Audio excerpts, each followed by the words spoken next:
रत्नागिरी हा कोकण आवडता एरिया आहे पर्यटकांचा। आपल्याकडे समुद्र आहे आणि तसा समुद्र कुठेही नाहीये, कारण की नगरपालिकेची कामं नगरपालिका विसरून गेली आहे। अपक्ष राहिल्यामुळे मी माझ्या मनाची मालक आहे आणि मला काय करायचं आहे ते मला माहित आहे। नगरपालिका आता मायनस मध्ये आहे आणि मला नगरपालिका प्लस मध्ये कशी आणता येईल यासाठी पर्यटनावर मी भर देणार आहे। घरी जर आम्ही आमचं काम नियोजन नीट करतोय तर नगरपालिकेचं 100% करणार आणि महिला हे करून दाखवणार।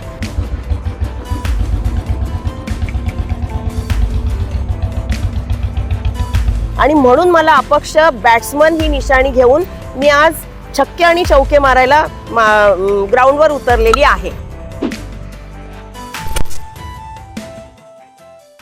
नमस्कार, मी संध्या कोसुमकर। तरुण भारतचे आभार की मला 2 शब्द बोलायला दिलेत। आणि मॅडम, तुम्ही तर आमच्या बरोबर बऱ्याच वेळा असता, तुम्हीही माझं कार्य बघता, त्यामुळे मला आज थोडंसं बरं वाटलं तुमच्या बरोबर असं टॉक करताना। आणि दुसरी गोष्ट म्हणजे रत्नागिरी नगरपालिका, रत्नागिरी हा कोकण आवडता एरिया आहे पर्यटकांचा। आणि पर्यटकांना जेव्हा कोकणात यायचं असतं ते नैसर्गिक गोष्टींसाठी पर्यटक येत असतो। पर्यटन वाढलं तर नक्कीच रोजगार वाढणार आहेत आणि नगरपालिकेलाही त्या गोष्टींचा हातभार लागणार आहे। माझं विजन एकच आहे की पर्यटन वाढावं, जेणेकरून समुद्र किनारे असतील किंवा मच्छी बाजार असेल, मासे खाण्यासाठी आणि समुद्र किनाऱ्यांसाठी आणि हिरवीगार झाडी यासाठी कोकण प्रसिद्ध आहे। आणि त्यासाठी इतर गोष्टी मुंबई आणि पुण्यामध्ये सगळ्या आहेत। आपल्याकडे समुद्र आहे आणि तसा समुद्र कुठेही नाहीये माझ्या मते। आणि त्या एक नैसर्गिक गोष्टींसाठी लोक इकडे येतील आणि यावीत म्हणून मी प्रयत्न करीन। दुसरी गोष्ट, नगरपालिकेचं डम्पिंग ग्राउंड, कचऱ्याचं डम्पिंग ग्राउंड जे आहे ते अजिबात योग्य नाहीये। तिथे कचरा जाळला जातो। कित्येक म्हणजे 1-1.5 वर्षापासून माझ्याकडे त्या तक्रारी होत्या की कचरा जाळतात आणि रात्र धूर एवढा असतो की समोरची गाडी आली तर दिसत नाही।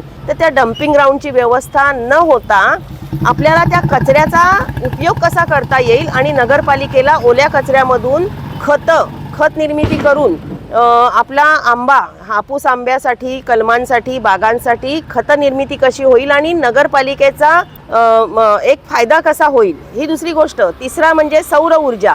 आपल्याकडे कोकणामध्ये जेवढा पाऊस पडतो तेवढंच ऊनही असतं। ह्या उन्हामुळे त्याचा फायदा आपण कसा घेऊ शकतो की सौर ऊर्जेमधून कित्येक गोष्टी वीज बचत होऊन आपल्या नगरपालिकेला त्याचा फायदाच होणार आहे। त्याचप्रमाणे मी प्राण्यांसाठी काम करते आणि प्राण्यांसाठीच मला जास्तीत जास्त नगरपालिकेमध्ये जायचं आहे की जेणेकरून आपली राजमाता गोमाता रस्ती भिकाऱ्यासारखी जी ह्याच्या त्याच्या दारात उभी राहतीये आणि अन्नासाठी धडपडतीये, तिला निवारा नाहीये, आसरा नाहीये आणि त्यांना वैद्यकीय सुविधा अजिबात नाहीयेत।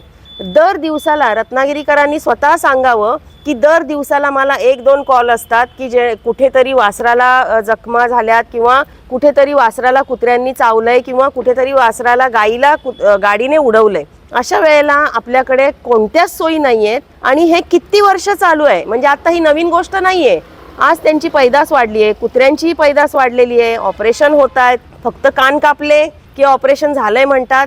रत्नागिरीच्या कोर्टाच्या एरियामध्ये कान कापलेल्या कुत्र्यांना सुद्धा पिल्लं झालेली आहेत। कलेक्टर ऑफिसच्या एरियामध्ये सुद्धा कान कापल्यानंतर ऑपरेशन झालेलं समजत असताना त्या फिमेल्सना पिल्लं झालेली आहेत। म्हणजे हे किती तोंडाला पानं पुसतायत आणि फक्त ऑपरेशन झाल्याचं डिक्लेअर करतायत। आणि ही जी पैदास वाढलेली आहे त्यामुळे प्राणी प्रेमींच्या रोषाला नगरपालिका हातभार लावतीये, कारण की नगरपालिकेची कामं नगरपालिका विसरून गेली आहे। फक्त खड्डे बुजवणे, खड्डे उकरणे, रस्ते उपटणे आणि लोकांना हाल आणि अपेष्टा याच्यातच घालणे। मी ज्या पक्षात होते त्या पक्षातून उमेदवारी इच्छुक दाखवलं होतं, पण तरी मला वाटलंच नव्हतं की मला ते उमेदवारी देतील, कारण की आतापर्यंत जर जनतेने बघितलं तर मी प्रत्येक वेळेला विरोधातच, कारण की जे दिसतंय ते बोलायला कोणाची बंदी आहे आणि लोकांचे त्रास आहेत आणि त्यासाठी जर आपण तिथे जाणार आहोत तर ते बोललं पाहिजे। मी कोणाला घाबरत नाही आणि घाबरणार नाही अशा मताची असल्यामुळे मी माझ्या गोष्टींवर ठाम होते। एखाद्या पक्षाकडून एखादी उमेदवारी आपण घेतली तर आपण त्यांचे बांधील झालो, मग त्यासाठी त्यांनी आपल्याला ते म्हणतील तसं वागवतात। मग हे करू नको, ह्याचं काम करू नको, तो चुकलाय पण तो आपला आहे, किंवा आपण काय केलं पाहिजे हे ते ठरवतात। अपक्ष राहिल्यामुळे मी माझ्या मनाची मालक आहे आणि मला काय करायचं आहे ते मला माहीत आहे आणि माझ्या ह्या गोष्टींमध्ये रत्नागिरीकर नक्कीच माझ्या पाठीशी आहेत आणि त्यांना ज्या माझ्याकडून अपेक्षा आहेत त्या मी 100% पूर्ण करणार आहे आणि म्हणून मला अपक्ष बॅट्समन ही निशाणी घेऊन मी आज छक्के आणि चौके मारायला ग्राउंडवर उतरलेली आहे. रत्नागिरीमध्ये मी गेली 25 वर्ष सामाजिक काम करीत आहे. त्यामुळे नगरपालिकेची कोणती कामं असतात याचा अभ्यास जास्त करण्याची काही आवश्यकता नाही.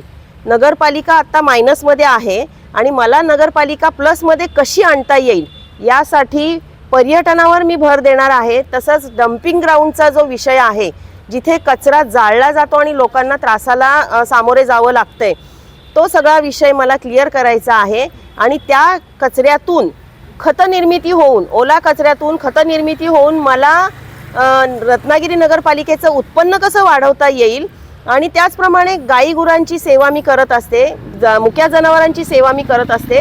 ती जर मुकी आहेत त्यांना बोलता येत नाही तर त्यांची बाजू मांडण्यासाठी मला रत्नागिरी नगरपालिकेमध्ये जायचं आहे.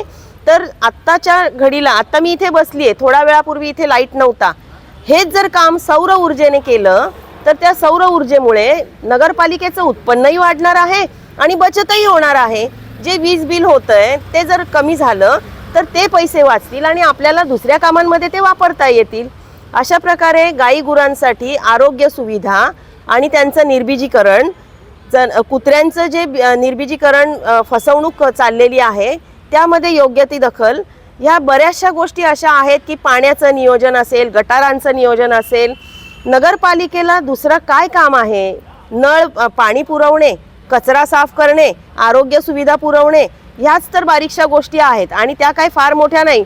घरी जर आम्ही आमचं काम नियोजन नीट करतोय तर नगरपालिकेचं 100% करणार आणि महिला हे करून दाखवणार आणि त्यामध्ये मला कॉन्फिडन्स आहे की मी माझं घर योग्य रीतीने सांभाळतेय तर रत्नागिरी नगरपालिका नक्कीच योग्य रीतीने सांभाळीन.